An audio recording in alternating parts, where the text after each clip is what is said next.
Hi, ಎಲ್ರಿಗೂ ನಮಸ್ಕಾರ. ನಾನು ನಿಮ್ಮ Ashwini Jain. Welcome to our channel ಕನಸುಗಳ ಅಕ್ಷರಧಾರೆ.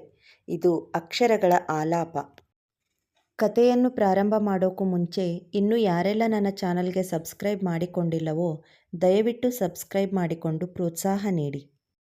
ದಯವಿಟ್ಟು ಕಥೆಯನ್ನು ಅತಿ ಹೆಚ್ಚಿನ ಸಂಖ್ಯೆಯಲ್ಲಿ ಶೇರ್ ಮಾಡಿ, ಲೈಕ್ ಮಾಡಿ ಮತ್ತು ಕಮೆಂಟ್ ಮಾಡಿ. ಈ ಧಾರಾವಾಹಿಯ ಹಿಂದಿನ ಅಧ್ಯಾಯವನ್ನು ಕೇಳಿ ನೀವೆಲ್ಲ ಇಷ್ಟಪಟ್ಟಿದ್ದೀರಿ ಎಂದು ಭಾವಿಸುತ್ತೇನೆ. ಈಗ ಮುಂದಿನ ಅಧ್ಯಾಯವನ್ನು ಶುರು ಮಾಡೋಣ. ಕಥೆಯ ಶೀರ್ಷಿಕೆ ಈ ಜೀವ ನಿನಗಾಗಿ. ಅಧ್ಯಾಯ 7. ಕೃತಿ ಹೊಸ ಪ್ರಾಜೆಕ್ಟ್ ವಿಷಯವಾಗಿ ಬೆಂಗಳೂರಿಗೆ ಬಂದು ಅದಾಗಲೇ 6 ತಿಂಗಳು ಕಳೆದಿತ್ತು. ಅವರ ಸಾರ್ಥಕ್ನ ಕನಸಿನ ಪ್ರಾಜೆಕ್ಟ್ ಈಗ ಮುಕ್ತಾಯದ ಹಂತದಲ್ಲಿ ಇತ್ತು.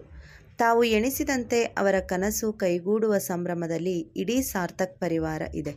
ಕೆಲಸಗಳು ಸ್ವಲ್ಪ ತಡವಾಗಿ ಶುರು ಆದರೂ ಅಂದುಕೊಂಡಿದ್ದಕ್ಕಿಂತ ಚೆನ್ನಾಗಿ ಕೆಲಸ ಮುಗಿದ ಸಮಾಧಾನ ಅವರೆಲ್ಲರಲ್ಲೂ. ಇವರ ಕನಸಿನ ಕೂಸು ಪ್ರಾಜೆಕ್ಟ್ ಸಿಕ್ಕಿದ್ದು ಮಿತ್ರ ಬಿಲ್ಡರ್ಸ್ಗೆ. ಹಾಗಾಗಿ ಪ್ರತೀಕ್ ಮಿತ್ರ ಒಡನಾಟ ಕೃತಿಯೊಂದಿಗೆ ಸಹಜವಾಗಿ ಹೆಚ್ಚಾಗಿತ್ತು. ಮೊದಲ ನೋಟದಲ್ಲೇ ಅವನ ಮನಗೆದ್ದು ಅವನ ಮನದ ಮನೆಯ ಕದ ತಟ್ಟಿದ ಕೃತಿ ಅವನೊಟ್ಟಿಗಿನ ಒಡನಾಟದಲ್ಲಿ ತನಗೆ ತಿಳಿಯದೇ ಅವನ ಮನದಲ್ಲಿ ಒಂದು ಭದ್ರ ನೆಲೆ ಕಂಡಿದ್ದಳು. ಇದ್ಯಾವುದರ ಪರಿವೇ ಇಲ್ಲದೆ ಕೃತಿ ಅವನೊಟ್ಟಿಗೆ ಒಂದು ಸಾತ್ವಿಕ ಸ್ನೇಹ ಹೊಂದಿದ್ದಳು. ಇನ್ನೇನು ಸಾರ್ಥಕ್ನ ಡ್ರೀಮ್ ಪ್ರಾಜೆಕ್ಟ್ ಮುಗೀತಾ ಬಂತು. ಪ್ರಾಜೆಕ್ಟ್ ಮುಗೀತಿದ್ದಂಗೆ ಕೃತಿ ಮುಂಬೈಗೆ ವಾಪಸ್ಸಾಗುತ್ತಾಳೆ ಎಂಬ ಕಲ್ಪನೆಯೇ ಸೂಕ್ಷ್ಮ ಮನದ ಪ್ರತೀಕ್ಗೆ ತುಂಬ ಬೇಸರದ ಸಂಗತಿಯಾಗಿತ್ತು. ಹೇಗಾದರೂ ಮಾಡಿ ತನ್ನ ಮನದ ಇಂಗಿತವನ್ನು ಅರುಹಿ ತನ್ನ ಪ್ರೇಮ ನಿವೇದನೆ ಮಾಡಬೇಕೆಂದು ಒಂದು ನಿರ್ಧಾರಕ್ಕೆ ಬರುತ್ತಾನೆ. ಅವನ ಯೋಜನೆಗೆ ಸಹಕರಿಸುವಂತೆ ಮುಂದಿನ ವಾರವೇ ಪ್ರೇಮಿಗಳ ದಿನಾಚರಣೆ ಇರುತ್ತದೆ. ಹೇಗಾದರೂ ಮಾಡಿ ಕೃತಿ ಹತ್ತಿರ ತನ್ನ ಪ್ರೇಮ ನಿವೇದನೆ ಮಾಡಲೇಬೇಕು. ಅವಳು ತನ್ನನ್ನು ಮದುವೆ ಆಗಲು ಒಪ್ಪಿಸಬೇಕು ಎಂದು ಯೋಚಿಸುತ್ತಾನೆ. ಅದಕ್ಕೆ ಸಕಲ ಸಿದ್ಧತೆಗಳನ್ನು ಮಾಡಿಕೊಳ್ಳುತ್ತಾನೆ. ಅಂದು ಫೆಬ್ರವರಿ 14. ಬೆಳಗ್ಗಿನಿಂದಲೇ ಅದೇಕೋ ಕೃತಿ ಮನಸ್ಸಿಗೆ ತುಂಬ ಸಂಕಟ. ಅವಳ ಹ್ಯಾಂಡ್ಸಮ್ ಅವಳಿಗೆ ಬೆಳಗ್ಗೆಯೇ ಕರೆ ಮಾಡಿ ವಿಶ್ ಮಾಡಿದ್ದ. ಕೆಲಸದ ಒತ್ತಡದಿಂದ ಅವನಿಗೆ ಬರಲು ಆಸೆ ಇದ್ದರೂ ಬೆಂಗಳೂರಿಗೆ ಬರಲು ಸಾಧ್ಯವಾಗಿರಲಿಲ್ಲ. ಹೇಗಿದ್ದರೂ ಮುಕ್ತಾಯದ ಹಂತದಲ್ಲಿದ್ದ ಅವರ ಕನಸಿನ ಕೂಸಿನ ಉದ್ಘಾಟನೆಗೆ ಬರಲೇಬೇಕು ಎಂದು ಸಮಾಧಾನಿಸಿ ಸುಮ್ಮನಾಗಿದ್ದ. ಕೃತಿಯ ಬೇಸರಕ್ಕೆ ಇದೇ ಕಾರಣ ಎಂದು ತಪ್ಪು ಭಾವಿಸಿದ್ದರು ಅವಳ ಚೋಟು ಹಾಗೂ ನೀತಾ. ಅಂದು ಪ್ರತೀಕ್ ಮಿತ್ರ ಕಾಲ್ ಮಾಡಿ ಕೃತಿಯನ್ನು ಡಿನ್ನರ್ಗೆ ಆಹ್ವಾನಿಸುತ್ತಾನೆ. ಹೇಗೂ ಪ್ರಾಜೆಕ್ಟ್ ಮುಗೀತಾ ಬಂತು. ಇನ್ನು ನೀವು ಮುಂಬೈ ಹೋದರೆ ಮತ್ತೆ ಸಿಗೋದು ಇನ್ಯಾವಾಗಲೋ. ಸೊ ನಮ್ಮ ಸ್ನೇಹದ ನೆನಪಿಗೆ ನನ್ನೊಟ್ಟಿಗೆ ಬಂದು ಡಿನ್ನರ್ ಎಂದು ಹೇಳಿದಾಗ ಕೃತಿಗೆ ನಿರಾಕರಿಸಲು ಕಾರಣವೇ ಇರುವುದಿಲ್ಲ. ಸ್ನೇಹಿತನೆಂಬ ಕಾರಣವೊಂದೇ ಸಾಕಿತ್ತು ಅವಳು ಅವನೊಟ್ಟಿಗೆ ತೆರಳಲು. ಪ್ರತೀಕ್ ಹೇಳಿದ ಜಾಗಕ್ಕೆ ಬಂದು ತಲುಪಿದ ಕೃತಿಗೆ ಅಲ್ಲಿನ ಅಲಂಕಾರ ವೈಭವ ಕಂಡು ತಾನು ತಪ್ಪಾದ ವಿಳಾಸಕ್ಕೆ ಏನಾದರೂ ಬಂದೆನಾ ಎಂಬ ಅನುಮಾನ ಮೂಡದೇ ಇರಲಿಲ್ಲ. ತಕ್ಷಣ ಪ್ರತೀಕ್ಗೆ ಕರೆ ಮಾಡಿ ಅವನು ನೀವು ಬಂದಿರೋ ಅಡ್ರೆಸ್ ಸರಿಯೇ ಇದೆ, ಹಾಗೆ ಒಳಗೆ ಬನ್ನಿ ಎಂದು ಹೇಳುತ್ತಾನೆ. ಸುತ್ತಲೂ ಬಣ್ಣ ಬಣ್ಣದ ಲೈಟಿಂಗ್ಸ್ ಹಾಕಿ ಅಲ್ಲಲ್ಲಿ ಹಾರ್ಟ್ ಶೇಪ್ ಬಲೂನಿಂದ ಡೆಕೋರೇಟ್ ಮಾಡಿ ಗುಲಾಬಿ ಹೂಗಳಿಂದ ಅಲಂಕರಿಸಿ ಎಲ್ಲೆಲ್ಲೂ ಸುವಾಸನೆ ಬೀರುವಂತೆ ಸಿಂಗರಿಸಲಾಗಿತ್ತು. ಅವಳು ನಡೆದು ಹೋಗುವ ಹಾದಿಗೆಲ್ಲ ಗುಲಾಬಿ ಹೂಗಳ ಹಾಸಲಾಗಿತ್ತು. ಅವಳು ನಡೆಯುತ್ತಿದ್ದರೆ ಸೌಂದರ್ಯ ರಾಶಿಯೇ ಧರೆಗಿಳಿದು ನಡೆದು ಬರುತ್ತಿದ್ದಂತೆ ಭಾಸವಾಗುತ್ತಿತ್ತು. ಮೊದಲೇ ಅವಳು ಸಹಜ ಸುಂದರಿ, ಇನ್ನು ಅಲಂಕಾರ ಮಾಡಿಕೊಂಡರೆ ಅವಳನ್ನು ನೋಡುವುದೇ ಕಣ್ಣಿಗೆ ಹಬ್ಬ. ಮರೂನ್ ಬಣ್ಣದ ಉದ್ದ ತೋಳಿನ ಲಾಂಗ್ ಗೌನ್, ಕೆಳ ಅಂಚಿನಲ್ಲಿ ಗೋಲ್ಡ್ ಕಲರ್ ದೊಡ್ಡ ಬಾರ್ಡರ್, ಕತ್ತಿನ ಹತ್ತಿರವೂ ಗೋಲ್ಡ್ ಕಲರ್ ಡಿಸೈನ್, 2 ಅಂಚುಗಳಲ್ಲಿ ಗೋಲ್ಡ್ ಕಲರ್ ಬಾರ್ಡರ್ ಇರುವ ದುಪ್ಪಟ್ಟವನ್ನು ಎಡಗಡೆ ಭುಜಕ್ಕೆ ಸಿಂಗಲ್ ಪಿನ್ ಮಾಡಿ ಹಾರಾಡುವ ತನ್ನ ಕೂದಲಿಗೆ ಸಣ್ಣ ಕ್ಲಿಪ್ ಹಾಕಿ ಸ್ವಲ್ಪ ಕೂದಲನ್ನು ಬಲಭುಜದ ಮೇಲಿಂದ ಸ್ವಲ್ಪ ಕೆಳಗೆ ಇಳಿಬಿಟ್ಟು ಅವನು ರೆಡಿ ಮಾಡಿದ ಹೂವಿನ ಹಾದಿಯಲ್ಲಿ ಅವಳು ನಡೆದು ಬರುತ್ತಿದ್ದರೆ ಹಾಸಿದ ಹೂ ಕೋಮಲವೋ ಅಥವಾ ಹೂವಿಗಿಂತ ಈ ಹೆಣ್ಣು ಕೋಮಲವೋ ಎಂದು ಕ್ಷಣ ಪ್ರಕೃತಿ ಮಾತೆ ಕೂಡ ಯೋಚಿಸಿದ್ದು ಸತ್ಯ. ಅವಳ ಸ್ನಿಗ್ಧ ಸೌಂದರ್ಯ ಕಂಡು ಪ್ರತೀಕ್ನ ಹೃದಯ ತಾಳ ತಪ್ಪಿದ್ದು ಸುಳ್ಳಲ್ಲ. ಅವಳು ನಡೆದು ಬರುವುದನ್ನೇ ನೋಡುತ್ತಾ ಮೈಮರೆತವನ ಹೃದಯದಲ್ಲಿ ಒಮ್ಮೆಲೆ 1000 ಚಿಟ್ಟೆಗಳ ಹಾರಾಡುವಿಕೆ. ಅಲ್ಲಿಯ ಡೆಕೋರೇಷನ್ ಎಲ್ಲ ಕಂಡ ಕೃತಿಯ ಮನ ಒಂದರೆ ಕ್ಷಣ ಸಂದರ್ಭವನ್ನು ಅನುಮಾನಿಸಿದ್ದು ನಿಜ. ಅವಳ ಮನ ಅಳುಕಿತು. ಮೈಮರೆತು ನಿಂತಿದ್ದ ಪ್ರತೀಕ್ನನ್ನು ವಾಸ್ತವಕ್ಕೆ ತರಲು ಕೃತಿಯೇ ಬರಬೇಕಾಯಿತು. ಅವಳು ಬಂದು ಮಾತನಾಡಿಸಿದಾಗ ತನ್ನ ಬಲಗೈಯಿಂದ ತನ್ನ ಎಡಭಾಗದ ಎದೆಯನ್ನು ಸವರಿ ಮೆಲು ನಕ್ಕು ಲುಕಿಂಗ್ ಗಾರ್ಜಿಯಸ್ ಎಂದನು.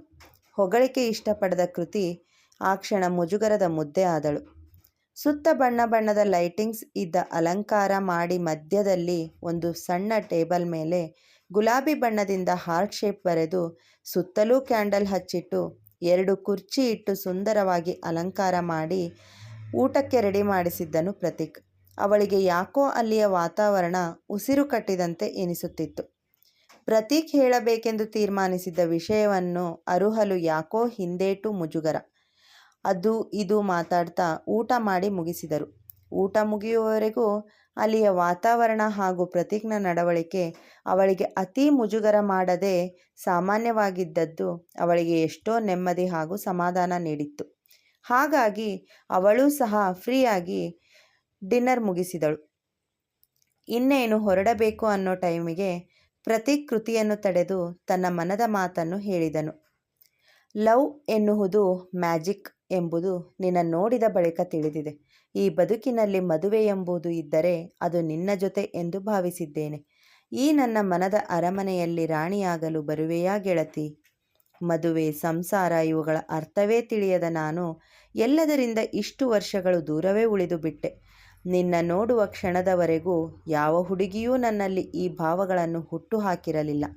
ನಿನ್ನ ನೋಡಿದ ಮರುಕ್ಷಣವೇ ನೀನೇ ನನ್ನ ಜೀವನ ಸಂಗಾತಿ ಎಂದು ನನ್ನ ಮನ ಗಟ್ಟಿ ತೀರ್ಮಾನ ಮಾಡಿಬಿಟ್ಟಿದೆ. ಅದೇನೋ ತಿಳಿಯದು, ಯಾವ ಹುಡುಗಿಯರನ್ನೂ ಕಾಣದ ನನ್ನ ಕಣ್ಣುಗಳು ಪ್ರತಿಕ್ಷಣ ನಿನ್ನ ಕಾಣಲು ಹಂಬಲಿಸುತ್ತವೆ. ನಿನ್ನೊಂದಿಗೆ ಕಳೆದ ಪ್ರತಿ ನಿಮಿಷವೂ ನನಗೆ ನನ್ನ ಜೀವಮಾನದ ಮಧುರ ಕ್ಷಣಗಳು. ಇದು ಆಕರ್ಷಣೆ ಅನ್ನಲು ನಾನು ಕೇವಲ ನಿನ್ನ ಸೌಂದರ್ಯದ ಆರಾಧಕನಲ್ಲ, ನಿನ್ನ ಗುಣಗಳ ಆರಾಧಕ. ನಿನ್ನ ಸಹಜತೆಯೇ ನನಗೆ ನಿನ್ನ ಹುಚ್ಚು ಹೆಚ್ಚಿಸಿದ್ದು. ನಿನ್ನ ಗಾಂಭೀರ್ಯವೇ ನನ್ನನ್ನು ನಿನ್ನತ್ತ ಸೆಳೆದದ್ದು. ನನ್ನ ಮುಂದಿನ ಬದುಕಿನ ಪಯಣದಲ್ಲಿ ನನ್ನ ಜೊತೆಯಾಗುವೆಯಾ? ಐ ಲವ್ ಯು ಕೃತಿ, ವಿಲ್ ಯು ಮ್ಯಾರಿ ಮೀ? ಮಂಡಿ ಊರಿ ಕೈಯಲ್ಲಿ ವಜ್ರದ ರಿಂಗನ್ನು ಅವಳ ಮುಂದೆ ಹಿಡಿದು ಅವನ ಮನದ ಪ್ರೇಮ ನಿವೇದನೆಯನ್ನು ಅವಳೆದುರು ಮಾಡಿದನು. ಅವನ ಮಾತುಗಳನ್ನು ಕೇಳುತ್ತಿದ್ದ ಕೃತಿ ಮಾತ್ರ ಶಿಲೆಯಂತೆ ನಿಂತಿದ್ದಳು. ಅವಳಲ್ಲಿ ಯಾವ ಚಲನೆಗಳೂ ಇಲ್ಲ. ಮುಖದಲ್ಲಿ ಯಾವ ಭಾವಗಳನ್ನೂ ತೋರದೆ ನಿರ್ಭಾವುಕಳಾಗಿ ನಿಂತಿದ್ದಳು.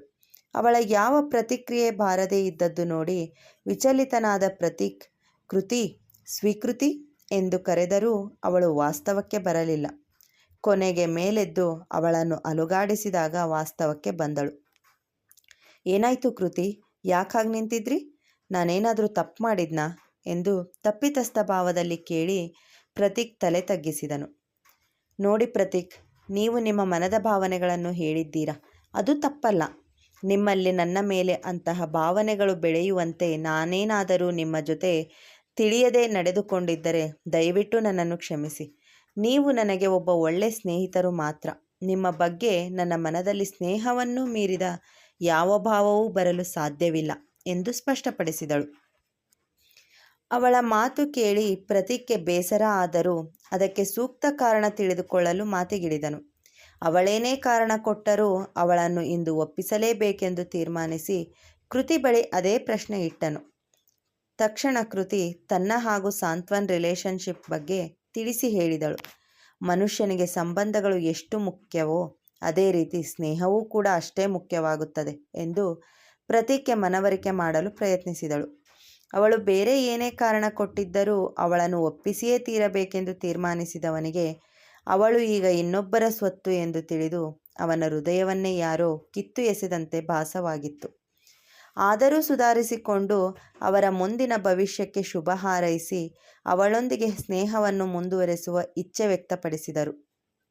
ಅವನ ಮನ ನೊಂದಿದ್ದು ಅವಳ ಅರಿವಿಗೆ ಬಂದರೂ ಅವಳು ಏನೂ ಮಾಡಲಾರದ ಪರಿಸ್ಥಿತಿ.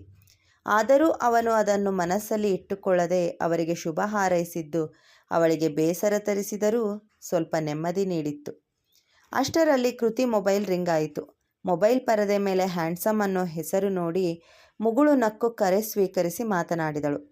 ಅದು ವಿಡಿಯೋ ಕಾಲ್ ಆಗಿದ್ದರಿಂದ ಅವಳ ಹಿಂದೆ ಕಾಣ್ತಾ ಇದ್ದ ಡೆಕೋರೇಷನ್ ಎಲ್ಲ ನೋಡಿ ಹ್ಯಾಂಡ್ಸಮ್ ವಿಚಾರಿಸಿದಾಗ ಅವಳು ಎಲ್ಲ ವಿಷಯವನ್ನು ಯಾವುದೇ ಮುಚ್ಚುಮರೆಯಿಲ್ಲದೆ ಅವನಲ್ಲಿ ವಿವರಿಸಿದಳು. ಅವಳ ನಿಷ್ಕಲ್ಮಶ ಮನಸ್ಸು ಕಂಡು ಪ್ರತೀಕ್ ಅವಳಿಗೆ ಮತ್ತೊಮ್ಮೆ ಸೋಲುತ್ತಾನೆ. ವಿಷಯ ತಿಳಿದ ಸಾಂತ್ವನ್ ಪ್ರತೀಕ್ ಪರಿಚಯ ಮೊದಲೇ ಇದ್ದಿದ್ದರಿಂದ ಅವನೊಂದಿಗೆ ಮಾತನಾಡುತ್ತಾನೆ. ಸಾರಿ ಬ್ರೋ, ಆ ಕೊಯ್ನೂರು ಡೈಮಂಡ್ಗೋಸ್ಕರ ಸುಮಾರು ವರ್ಷದಿಂದ ತಪಸ್ ಮಾಡ್ತಾ ಇದ್ದೀನಿ. ಇನ್ನೂ ನನ್ನ ತಪಸ್ಸಿಗೆ ಈ ದೇವತೆ ಪ್ರಸನ್ನಳಾಗಿ ವರ ಕೊಟ್ಟಿಲ್ಲ. ಅದೊಂದು ವರಕ್ಕೆ ಇನ್ನು ಜಾತಕ ಪಕ್ಷಿ ಥರ ಕಾಯ್ತಾ ಇದ್ದೀನಿ. ಈ ಏಂಜಲ್ ಇನ್ಯಾವಾಗ ಮನ್ಸು ಮಾಡ್ತಾರೋ ಗೊತ್ತಿಲ್ಲ. ಹಾಗಂತ ಮಧ್ಯದಲ್ಲಿ ನೀವ್ಯಾರೋ ಬಂದ್ರಿ ಅಂತ ನಾನು ನನ್ನ ಏಂಜಲ್ನ ಯಾರಿಗೂ ಬಿಟ್ಕೊಡೋ ಮಾತೇ ಇಲ್ಲ. ದೇವತೆ ವರ ಕೊಡೋವರೆಗೂ ನನ್ನ ತಪಸ್ ಹೀಗೆ ಮುಂದುವರಿಯುತ್ತದೆ ಎಂದು ಹ್ಯಾಂಡ್ಸಮ್ ಪ್ರತೀಕ್ಗೆ ತನ್ನ ಪ್ರೇಮದ ಅರ್ಥವನ್ನು ಮಾಡಿಸಿದನು. ಹೇ, ಹಾಗೇನೂ ಇಲ್ಲ, ಯು ಡೋಂಟ್ ವರಿ. ಮನಸ್ಸಿಗೆ ಸ್ವಲ್ಪ ಬೇಸರ ಆಗಿದ್ದೇನೋ ನಿಜ. ಹಾಗಂತ ಪ್ರೀತಿನ ಕಟ್ ಹಾಕೋಕ್ಕಾಗಲ್ಲ. ಅದು ಒತ್ತಾಯಕ್ಕೆ ದಕ್ಕೋದು ಅಲ್ಲ. ಆದರೆ ನೀವು ತುಂಬ ಲಕ್ಕಿ. ನನಗೆ ನಿಮ್ಮನ್ನು ನೋಡಿದರೆ ಹೊಟ್ಟೆ ಉರಿಯುತ್ತೆ ಎಂದು ಮುಖದಲ್ಲಿ ನಗು ಮೂಡಿಸಿದನು ಪ್ರತೀಕ್. ಅವನು ನಗುತ್ತಾ ಮಾತನಾಡಿದರೂ ಅವನ ಮನದ ವೇದನೆಯನ್ನು ಸಾಂತ್ವನ್ ಅರ್ಥೈಸಿಕೊಳ್ಳಬಲ್ಲ. ಯಾಕೆಂದರೆ ಒಂದು ಕಾಲದಲ್ಲಿ ಅವನೂ ಕೂಡ ಇದೇ ನೋವನ್ನು ಅನುಭವಿಸಿ ಆತ್ಮಹತ್ಯೆಯಂತಹ ದುಡುಕು ನಿರ್ಧಾರವನ್ನು ಮಾಡಿದವನು. ಹಾಗಾಗಿ ಅದ್ಯಾವುದೂ ಗೆಳೆಯನಂಥ ಪ್ರತೀಕನ ಬಾಳಲ್ಲಿ ಅಂತಹ ಕಹಿ ಘಟನೆ ಮರುಕಳಿಸಬಾರದು ಎಂದು ಅವನೊಂದಿಗೆ ತಮಾಷೆ ಮಾತನಾಡಿದನು. ಸಾಂತ್ವನ್ನ ಔದಾರ್ಯಕ್ಕೆ ಪ್ರತೀಕ್ನ ಮನ ಸೋತಿತು. ಕೃತಿಗೆ ತಕ್ಕ ಜೋಡಿ ಎಂದು ಮನತುಂಬಿ ಹಾರೈಸಿ ಹರ್ಷಿಸಿದ. ಅಷ್ಟಕ್ಕೂ ಸಾಂತ್ವನ್ ಪಟ್ಟ ನೋವು ಯಾವುದು? ಅದಕ್ಕೆ ಕಾರಣ ಯಾರು? ಅವನು ಆತ್ಮಹತ್ಯೆ ಮಾಡಿಕೊಳ್ಳಲು ಪ್ರಯತ್ನಿಸಲು ಕಾರಣವೇನು? ತಿಳಿಯೋಣ ಮುಂದಿನ ಭಾಗದಲ್ಲಿ. ಕತೆ ಮುಂದುವರಿಯುವುದು. ಕತೆಯ ಬಗ್ಗೆ ದಯವಿಟ್ಟು ನಿಮ್ಮ ಅನಿಸಿಕೆ ಅಭಿಪ್ರಾಯಗಳನ್ನು ಹಂಚಿಕೊಳ್ಳಿ. ನಿಮ್ಮ ಅಮೂಲ್ಯ ಸಲಹೆಗಳೇ ನಮಗೆ ಕತೆ ಬರೆಯಲು ಸ್ಫೂರ್ತಿ. ಕತೆ ಕೇಳಿ ಪ್ರೋತ್ಸಾಹಿಸುತ್ತಿರುವ ಎಲ್ಲರಿಗೂ ಧನ್ಯವಾದಗಳು. ಕತೆಯ ಮುಂದಿನ ಭಾಗಕ್ಕಾಗಿ ಕಾಯ್ತಾ ಇರಿ. ಈ ಅಧ್ಯಾಯ ಇಷ್ಟ ಆಯಿತು ಅಂದರೆ ದಯವಿಟ್ಟು ಲೈಕ್ ಮತ್ತು ಕಮೆಂಟ್ ಮೂಲಕ ಪ್ರೋತ್ಸಾಹಿಸಿ. ಅಲ್ಲಿಯವರೆಗೂ ನನ್ನ ಇತರೆ ಕತೆಗಳನ್ನು ಕೇಳಿ ನಿಮ್ಮ ಅಭಿಪ್ರಾಯ ಹಂಚಿಕೊಳ್ಳಿ. ಕತೆ ಇಷ್ಟ ಆಗಿದ್ದರೆ ನಿಮ್ಮ ಸ್ನೇಹಿತರಿಗೆ ಶೇರ್ ಮಾಡಲು ಮರೆಯಬೇಡಿ. ಕೇಳ್ತಾ ಇರಿ ಕನಸುಗಳ ಅಕ್ಷರಧಾರೆ ಯೂಟ್ಯೂಬ್ ಚಾನಲ್. ಇದು ಕತೆಗಳ ಲೋಕ. ಧನ್ಯವಾದಗಳು.